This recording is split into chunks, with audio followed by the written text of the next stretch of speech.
예, 오늘 이렇게 부산 지역을 대표하는 사찰인 범어사에 와서 정현 스님을 뵙고 이렇게 많은 또 좋은 말씀을 듣고 나니까 또 엄중한 책임감이 함께하는 대통령 후보라는 자리와 함께 무엇보다도 화합을 강조하신 스님 말씀을 정치에 녹여야겠다 이런 생각을 하게 되었습니다. 사실 제가 오늘 부산에 오기 전에 어제 김영삼 대통령 기념재단에 김현철 이사장님께서 또 김영삼 대통령님의 차남으로서 김영삼 대통령의 그런 정신을 잘 구현하고 있는 후보로 저를 지목해서 지지선언을 해주시기도 했는데요. 사실 부산이 바라는 바가 무엇일까를 생각해 보면은 그런 민주주의에 했던 김영삼 대통령의 정신을 실천해라 라는 그런 의미가 있다라고 저는 생각하고요. 오늘 또 부산의 큰 어른이신 정현 스님의 말씀을 듣고 보니 결국에는 이 혼란한 대한민국의 상황 속에서 화합을 중심으로 대한민국을 이끄는 역할을 잘 수행해 달라라는 말씀을 주신 것 같아서 그 두 가지를 다 묶어낼 수 있도록 그렇게 하겠습니다.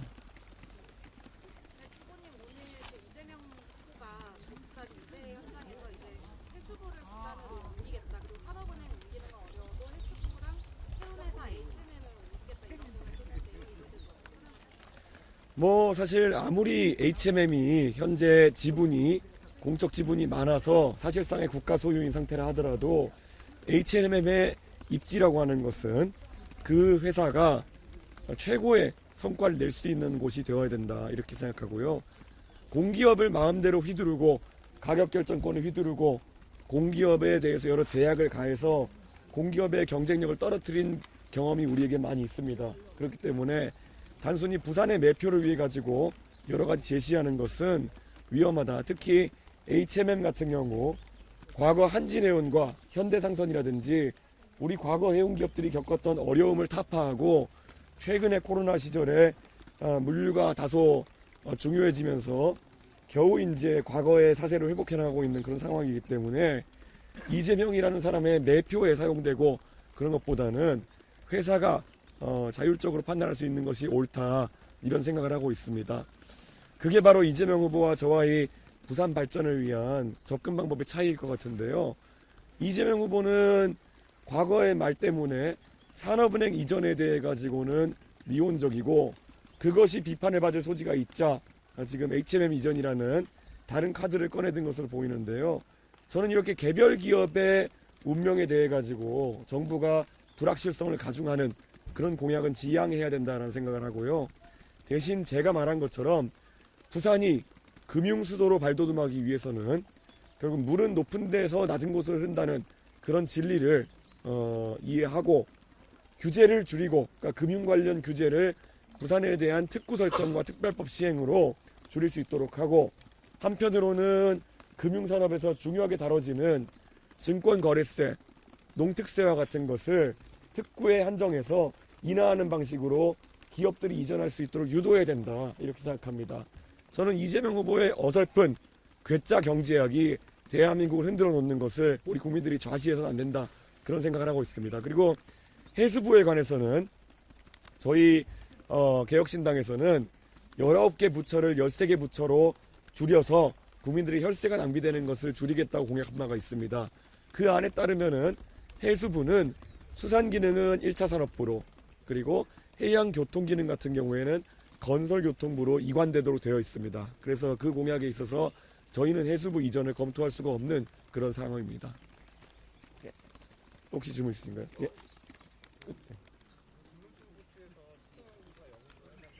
누굴요? 석동현 변호사는 윤석열 대통령의 절친이자 긴密소통하는 사이로 알려져 있고, 그리고 자유통일당과 이제 정치를 같이 해온 분으로 알려 있습니다. 그렇기 때문에 제가 어제 그제 경고한처럼 빅텐트라는 논의가 실질적으로는 자유통일당 또는 황교안 대표 등의 부정선거 세력 등과의 연대를 하기 위한 그런 움직임이었다는 것이 백일하에 드러나고 있습니다. 이것은 어떤 국민에게도 감동을 줄 수 없는 형태의 연대이고, 개혁신당은 천명한 것처럼 선명하게 개혁보수의 길을 걷겠습니다. 다시 한번 얘기하지만 발음은 비슷할지 모르겠지만 계엄보수와 개혁보수는 선명한 차이가 있고, 계엄보수 빅텐트, 아무리 해봐야 국민에게 감동 못 줄 겁니다. 예. 오늘 권영세 전 의원은 그를 강하게 비판하셨는데 어떤 점에서 그렇게 강하게 비판하셨는지. 저는 국민의힘의 가장 안 좋은 문화 중에 하나가 가해자가 피해자에게 오히려 막말하는 문화가 있다고 생각합니다. 홍준표 대표가 본인의 선택으로 정치를 그만두겠다 하고 이번 대선에서 빠져있겠다고 하신 마당에 30년 동안 그 당에서 계셨던 분의 행보인데 존중해주는 것이 도리이지 그것을 가지고 왈가왈부하는 것도 도리가 아닐 뿐더러 거기에 대해서 인성까지 운운하는 것은 말 그대로 적반하장이다 이런 생각을 합니다.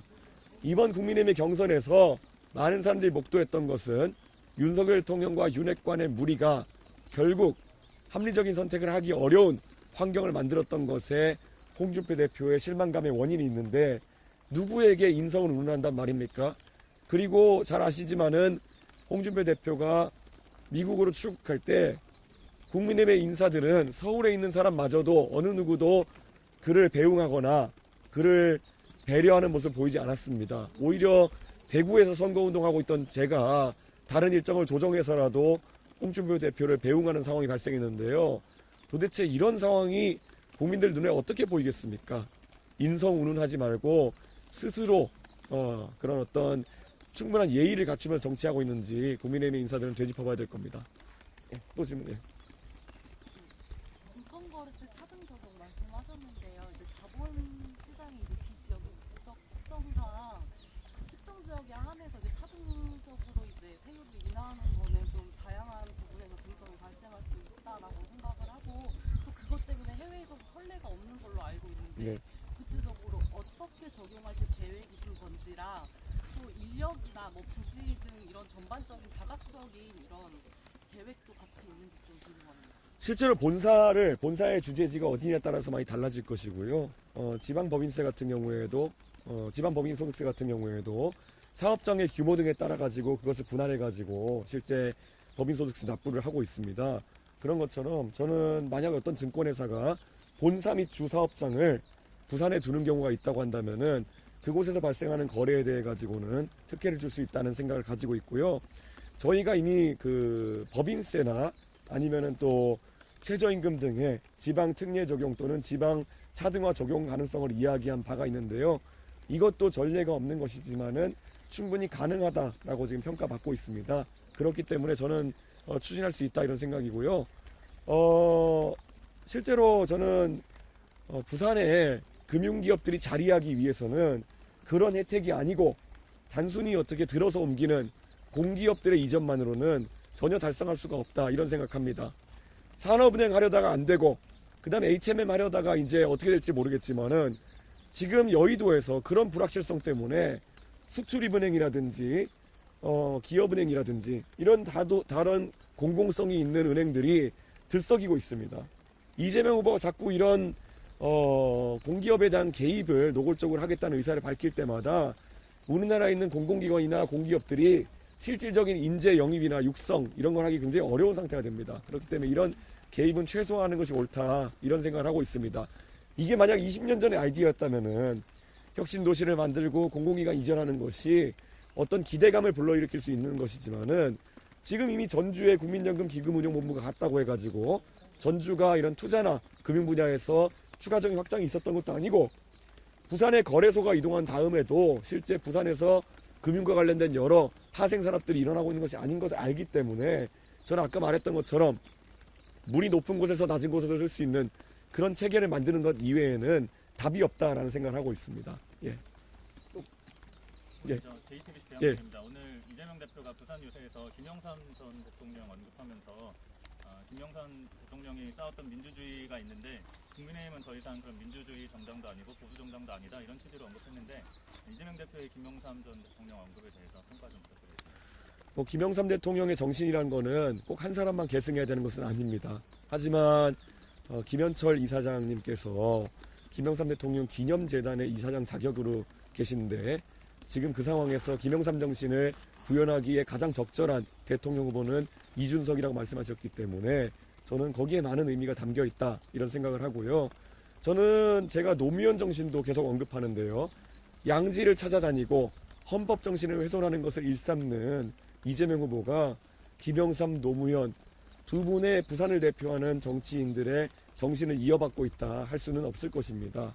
그래서 저는 이재명 후보가 다급하게 그런 언급을 한 것은 이해되지만 그렇게 말씀하실 거였으면은 조금 더 그분들과 닿는 삶의 족적을 보여줬어야 된다. 그런 생각을 하고 있습니다.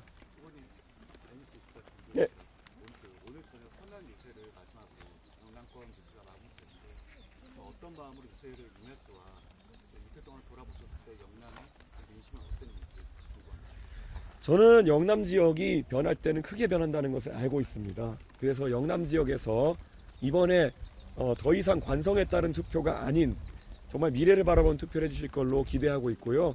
특히 대구에서도 젊은 세대를 중심으로 해가지고 어제 언론인분도 확인하셨겠지만 자발적으로 모인 사람들이 정말 변화를 외치는 모습을 보면서 저는 또다시 힘을 받고 이 부산으로 넘어왔습니다. 오늘 이 젊음의 거리인 서면에서도 마찬가지로 변화를 바라는 마음이 어느 때보다 강하게 표출될 것이다. 이런 생각을 하고 있습니다. 오늘 부산대학교에서도 확인하셨겠지만은 부산대학교라는 부산을 대표하는 교육기관에서도 정말 많은 젊은 세대가 아주 구체적인 그런 정책을 놓고 저랑 토론하는 모습을 보였을 겁니다. 이재명 후보도 그런 토론이나 이런 것을 하지 않고 그냥 내키는 대로 매표 공약을 던질 것이 아니라 부산에 있는 대학생들이나 부산의 미래와 한번 진정한 대화를 나눠보실 것을 권장하겠습니다. 국민의힘 성향팀 네. 공식 운동 3날부터 노무현 전 대통령 언급해왔는데 오늘까지도 후보님 어떤 점이 노무현 전 대통령과 다 있다고 보시는지 설명 부탁드립니다. 노무현 대통령께서는 정치를 하실 때 덩어리즘에 의존하지 않고 옳은 길을 쫓아다니셨던 그런 정치 이력을 갖고 있습니다. 그 때문에 그분이 처음에 초선은 김영삼 대통령의 영향 하에서 쉽게 하셨지만은 거의 10년 가까이 어려운 정치를 해오셨고 그 다음에서야 국민들께서 일정 시점에 그 큰 뜻을 받아주셔가지고 대통령까지 지내시게 되신 것입니다. 저도 마찬가지로 지역구를 고름에 있어서도 노무현 대통령께서 동서 구도를 타파하기 위한 노력하셨던 것처럼 제 나름은 험지에서 계속 도전하면서 정치해온 그런 이력을 가지고 있습니다. 그에 비해 가지고 상대 후보인 이재명 후보 같은 경우에는 본인이 성남시장 출신인데도 불구하고 지난 2022년 보궐선거에서 성남시 분당 갑과 인천 계양 을에서 선택할 수 있는 상황 속에서 계양이 당선되기 쉽다는 이유만으로 본인의 연고지인 성남을 버리고 이제 계양에 도전해가지고 원래 있던 국회의원을 서울시장 후보로 떠밀어 보내고 그렇게 당선된 이력이 있습니다. 말 그대로 방탄을 하기 위해서는 배치가 필요했고 그러기 위해서는 뭐 무리수를 강행했던 것이겠죠.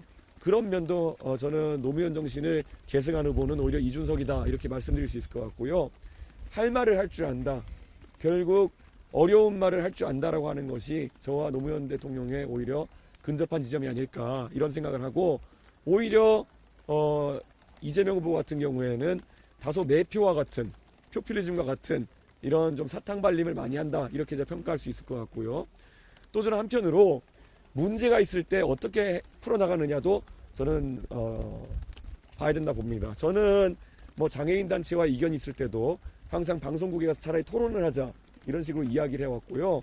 실제로 그것 때문에 한 번도 주목받지 않았던 장애인 단체와 여당 대표와의 토론이 이루어져가지고 100만이 넘는 조회수를 기록하면서 대한민국 국민들이 거기에 대해서 더 많은 이해할 수 있는 기회도 열렸는데 저는 노무현 대통령께서도 정말 대통령의 직위에 있으면서도 그 직위와 권한으로 찍어 누르지 않고 오히려 본인이 문제가 있다고 하는 검찰개혁 문제에 있어가지고 검사들과 대화를 하겠다고 나섰던 모습이 떠오릅니다.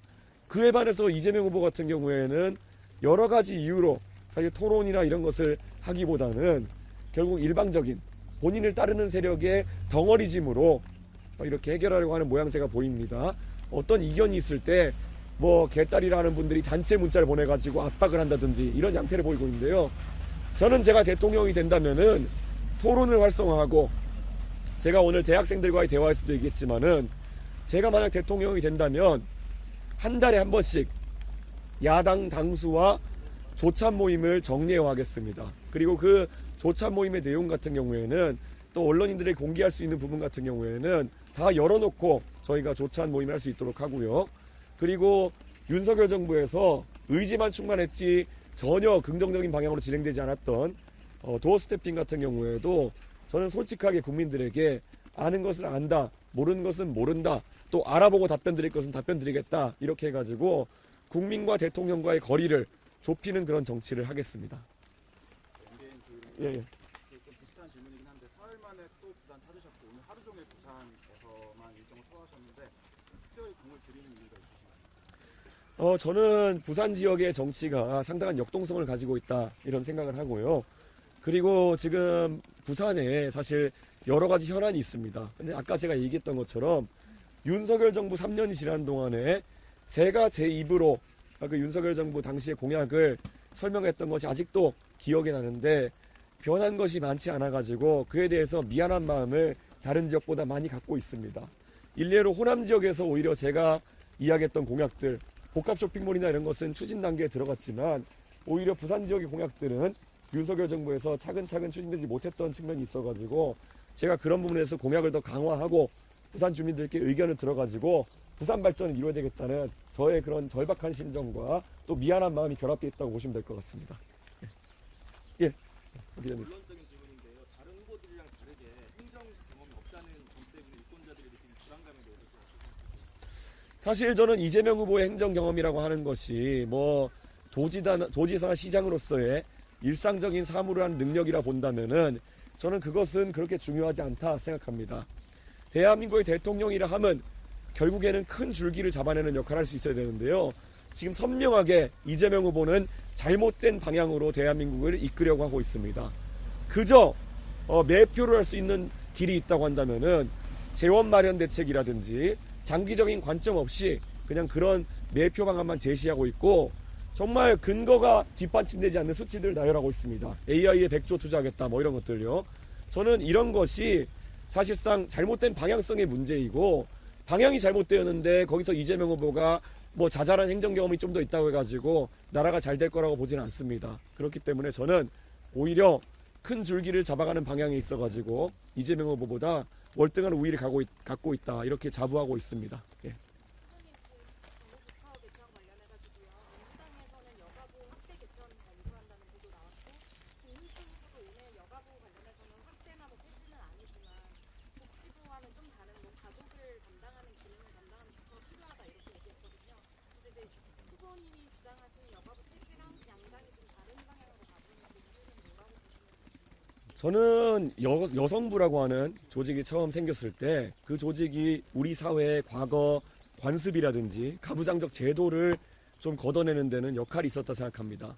근데 지금 벌써 20년이 넘는 세월이 흘렀고 그런 일들이 마무리된 다음에 여성부가 해야 될 일이 무엇인지를 누가 명쾌하게 이야기해야 되는데 그것이 없이 지금 십몇 년째 세금만 쓰고 있는 상황이다 이렇게 판단하고 있습니다. 아직까지 여성의 인권에 대한 것이나 이런 것들이 부족한 것이 있다면은 국가인권위원회가 그 기능을 담당할 수 있을 것이고요. 지금 여성부가 해야 될 일이 뭔지를 열거하지 못하고 있기 때문에 계속 거기에 부처의 존속을 위해 가지고 가족부라는 업무를 붙였습니다. 그러다 보니까 여성가족부가 하는 주 업무들 중에 하나가 무슨 게임 산업을 규제하고 이런 쪽이 지금 주가 되어가고 있는 상황이거든요. 이거야말로 수명이 다한 부처를 그냥 존속시키기 위해 가지고 뭔가 억지로 갖다 붙이고 있는 모양새입니다. 그래서 저는 양당에서 만약에 그 부처를 존속시키고 아니면 추가로 어떤 뭐 역할을 부여하기 위해서는 그게 도대체 무슨 역할인지를 설명할 수 있어야 된다 이런 생각을 합니다. 지금 정부의 모든 부처 중에서 가장 규모가 적은 것이 여가부인 걸로 알고 있습니다. 한 500여 명 정도의 규모를 유지하고 있는데요. 호사가들은 이 부처에 공무원들이 가는 이유는 오히려 이 부처가 어떤 이유인지 모르겠지만 세종시로 내려가지 않아서 가는 것이 거기에 지원하는 것이 아니냐라는 기사까지 날 정도로 황당한 상황입니다. 그래서 저는 여성부 도대체 무슨 일을 하겠다고 존속시켜야 되는지를 주자들이 설명할 수 있어야 되는 거고요. 만약에 여성 범죄에 대한 것이라면은 그건 사법기관이나 수사기관이 해야 되는 것인데 여성부가 진짜 정책적인 역할이 없다 보니까 매번 캠페인이나 하고 뭐 범죄 관련해 가지고 이슈 하나 하고 이런 일들 하고 있는데 이거야말로 조 단위에 달하는 세금을 낭비하는 가장 대표적인 낭비 행정이 아닌가 이렇게 생각합니다. 그 부처의 존속을 인해 가지고 이득을 보는 집단은 여성단체 카르텔밖에 없다 이런 말씀을 제가 드리겠습니다. 마지막 하나만 더. 선생님 예. 저 블룸버그입니다. 예. 잘 아시겠지만 그 미국에서는 선거 전에 종교시설 방문하는 것이 뭔가 헌신적인 리더십의 상징으로 받아들여지는데 네. 오늘 이 방문을 통해서 유권자들에게 전달하고자 하는 리더십 메시지가 궁금하고요. 그리고 선물 받으신 걸로 알고 있는데 공개 가능한 범위가 있다면 공개 가능할지도 궁금합니다. 그 족자를 저희가 예, 정 여사님께서 예, 무구무해라는 이런 글자가 담긴 족자를 이렇게 선물해 주셨는데요. 이게 결국은 제가 지금까지 살아온 것에 있어가지고 걸림이 없기 때문에 앞으로도 거침없이 나갈 수 있다라는 얘기를 덕담주로 주신 건데요. 덕담이면서 또 교훈이기도 합니다. 제가 알기로는 이 문구를 윤석열 전 대통령께서 방문하셨을 때도 주신 것을 알고 있었는데요. 어쩌면은 정 교수님께서 윤 대통령에게 이 문구를 선사하셨을 때는 일방주의로 가고 있던 윤석열 정부에 대한 경고가 아니었을까 이런 생각이었고, 저도 이런 것들을 하나의 가르침으로 삼아가지고 윤석열 대통령 같은 독단에 빠지지 않도록 경계하고자 하는 마음이 있습니다.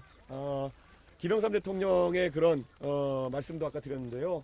우리 김영삼 대통령하고 하면 기억나는 문구 있지 않습니까? 대도무문, 예, 대도무문과 무구무해를 섞어가지고 부산의 가르침으로 알고 정치하면서 깊이 새기겠습니다. 예, 그리고 대한민국 정치에 있어가지고는 지금까지 종교가 일정한 역할을 해온 바가 있습니다. 독재나 아니면은 또 국민 간의 다툼이 많아졌을 때 종교가 그것을 화합하고 그리고 또 일정한 소수자들의 안식처가 돼준 역할을 해주셨는데요. 앞으로 저는 정치에 가면서 종교인들과 많은 또 교류를 통해 가지고 대한민국 구석구석을 살필 수 있도록 하겠습니다. 마지막. 네. 해외 금융기업들 부산에 유치하겠다고 말씀 네. 전에 해주셨는데요. 그러면 뭐 징벌적 배당 소득세라든지 기존의 코리아 디스카운트 요인들로 이제 지적되는 이런 부분들에 대한 개선도 함께 이루어진다라고 볼 수 있을까요? 코리아 디스카운트의 가장 큰 원인은 개별 제도에 있다기보다는 정치가 너무 포퓰리즘적인 방향으로 이렇게 왔다 갔다 한다는 데 있을 겁니다. 그래서 법적 안정성을 가져오는 것이 중요하다 이런 생각을 하고요. 지금 아시아퍼시픽 헤드쿼터 같은 경우에는 중국의 영향을 받는 곳들, 상하이나 홍콩 같은 경우에는 근본적인 그 기업 활동의 자유가 제약받고 있기 때문에 그곳에서 이탈하려는 움직임이 있는 것으로 저희가 파악하고 있습니다. 그 다음에 어떤 혜택을 부과할까에 대해 가지고는 아주 그런 업종이나 아니면 기업에 따라 가지고 맞춤형으로 접근해야 될 것이다 이렇게 생각합니다. IT 기업의 고민이 따로 있고 미디어 기업의 고민이 따로 있다 저는 이렇게 생각하는데요. 어느 기업이나 사실 자유를 원한다는 것은 변하지 않은 진리일 것입니다. 그렇기 때문에 최대한 규제 철폐기로 나서 가지고 그 기업들이 원하는 바를 들어보고 또 암참이나 이런 곳과도 저희가 활발하게 소통해 가지고 실제 기업들이 한국에서 다국적 기업들이 영업하는 데 있는 여러 장벽들을 해소할 수 있도록 하겠습니다. 그럼 해외 금융기업 관련해서는 조금 어떤 부분들을 가장 큰 것이 본사나 아니면 아시아퍼시픽 헤드쿼터를 이전했을 때 법인세에 대한 일시적 면제나 이런 것들이 큰 유인책이 될 수 있을 것이다 이렇게 생각하고요. 다만 국내 기업과의 역차별성이나 이런 문제가 있을 수 있기 때문에 적정 수준에 대해 가지고는 저희가 검토를 해보겠습니다. 그런데 저희가 뭐 암참이나 기업들을 만나봐도요. 기업별로 기대하는 바가 조금씩 다르긴 달라가지고요. 하나의 통합적인 공약으로 만들기는 어렵다. 하지만 이런 접근을 하겠다는 의지를 밝히는 것만으로도 제가 대통령에 당선되면은 아마 기업들이 의사타진이 많을 걸로 예상됩니다. 네, 여기까지 하겠습니다. 하나만 더 네. 여쭤볼게요. 일단 오늘 오전에는 이재명 후보가 서면에 방문했고 이제 오후에 이제 이준석 후보께서 방문을 해주실 텐데 어떤 차별점을 좀 보여주실 계획인지. 젊은 세대 같은 경우에는 사실 지금 평일이기 때문에 회사를 다니거나 학업에 지금 종사하는 학생들이 많습니다. 그렇기 때문에 저희는 자발적인 지지자층을 그냥 저희가 SNS나 이런 걸 통해 가지고 모이도록 하고 있기 때문에 저희는 낮 시간에 유세를 할 방법이 없습니다. 그래서 어제 대구에서도 228 기념공원에서도 자발적으로 모이는 유권자들이 7시를 넘어서 하나씩 늘어나는 것을 보셨습니다. 이번에 서면에서도 아마 비슷하지 않을까 이런 생각을 하게 되고요.